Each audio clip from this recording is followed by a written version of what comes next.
ఇంతకుముందే మస్తు హామీలు ఇచ్చి చేస్తామని చెప్పిండు, కానీ జనాలు అయితే మస్తు తిడతాండ్రులా.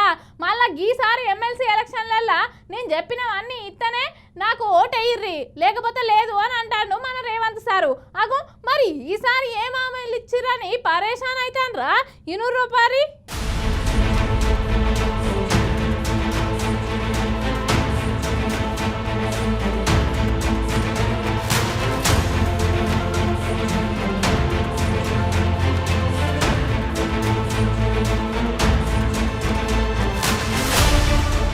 అగో చూడుర్రి, మన CM Revanth sir Nizamabad MLC ఎన్నికల ప్రచారం గట్టిగానే చేస్తున్నాడు, హామీలు కూడా గట్టిగానే ఇస్తున్నాడు. మీరు కూడా ఇనుర్రే పారి.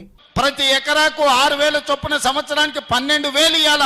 రైతు భరోసా మీ ఖాతాలలో పడితేనే కాంగ్రెస్ పార్టీకి ఓటేయండి. ఏ సర్కారైనా హామీలు ఇచ్చుడు ముఖ్యం కాదు, గా హామీలను నెరవేర్చినప్పుడే జనాలు జర మెచ్చుకుంటారు. కానీ రేవంత్ సారు పెట్టిన పథకాలు ఏవి అమలు కాలే అని జనాలైతే మస్తు మంది చెప్తున్నారు. రుణమాఫీ, పెన్షను, గ్యాసు, ఫ్రీ కరెంటు అసొంటివి మాకు రాలేదనుకుంటా మస్తు మంది చెప్తూనే ఉన్నారు. కానీ ఈసారి గట్టిగానే చెప్తుండు, మేము అన్నది చేస్తేనే మా కాంగ్రెస్ పార్టీకి ఓటు వేయిర్రి. కానీ చూడాలే మరి జనాలు నమ్ముతారో నమ్మరో.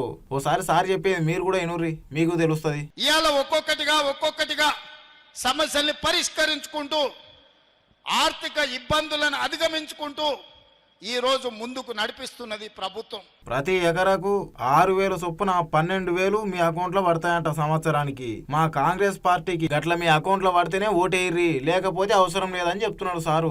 మీరు పెట్టిన పథకాలు మంచిగా అమలు చేస్తే ఇప్పుడు జనాలు మిమ్మల్ని ఎందుకు తిట్టుకుంటారు సారు? బయట చాలా మంది అంటున్నారు అది చేయకపాయ రేవంత్ సార్ అని. ఓ పక్క అప్పుల బాధ భరించలేక రైతులు ఆత్మహత్యలు చేసుకోబట్టి ఇంకా మస్తు మంది అకౌంట్లలో పైసలు వల్లేదు, కానీ పడ్డాయని మెసేజ్లు వస్తున్నాయంట.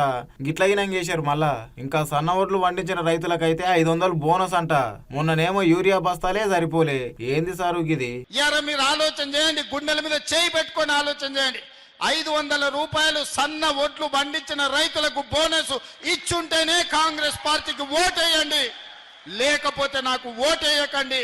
మీరు ఆ ఓటు ఎవరికైనా వేసుకోండి. ఇలా సన్న ఓట్లు పండించిన రైతులకు 500 రూపాయల బోనస్ ఇచ్చింది మేము కాదా? మీరు ఒక్కసారి ఆలోచన చెయ్యండి మిత్రులారా. బోనస్ పెడతారు కానీ ఆఖరికి వస్తే మళ్ళా ధర వల్కదు. కానీ చూడాలి ఈసారి రేవంత్ సారు జనాలు మెచ్చుకుంటారో కూర్చుకుంటారో. ఇక మన ఆర్థిక వ్యవస్థలో కూడా మనం మంచిగా అభివృద్ధి సాధించాలి అని చెప్తున్నాడు సీఎం సారు.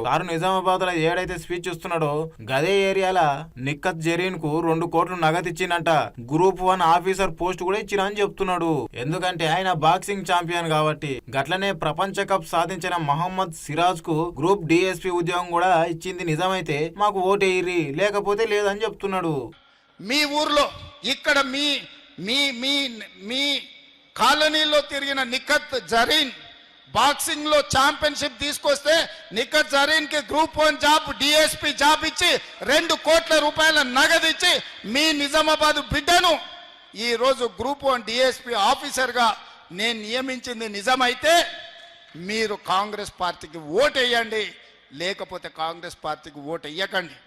ప్రపంచ కప్ క్రికెట్ ను సాధించిన సిరాజ్, ప్రపంచ కప్ లో ఇండియా టీం గెలవడానికి తన నైపుణ్యాన్ని ప్రదర్శించిన సిరాజ్ ని ఈ రోజు అతను చదువుకున్నది ఇంటర్మీడియట్ లోపే. గ్రూప్ 1 ఉద్యోగం ఇవ్వాలంటే అది సరిపోదు.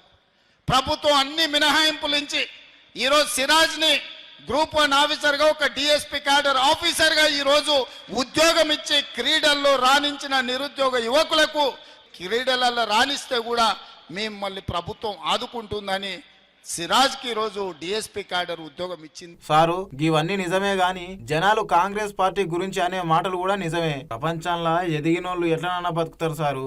జర పేద ప్రజలను కూడా ఈ సర్కారు పట్టించుకుంటే బాగుండని ప్రజలందరూ అంటుర్రు. రాష్ట్రంలో రైతులు చూడుర్రి ఎట్లా చచ్చిపోతున్నారు. జర కిందికి దిగి చూడురు సారు, మీకే ఓట్లు పడతాయి గాని.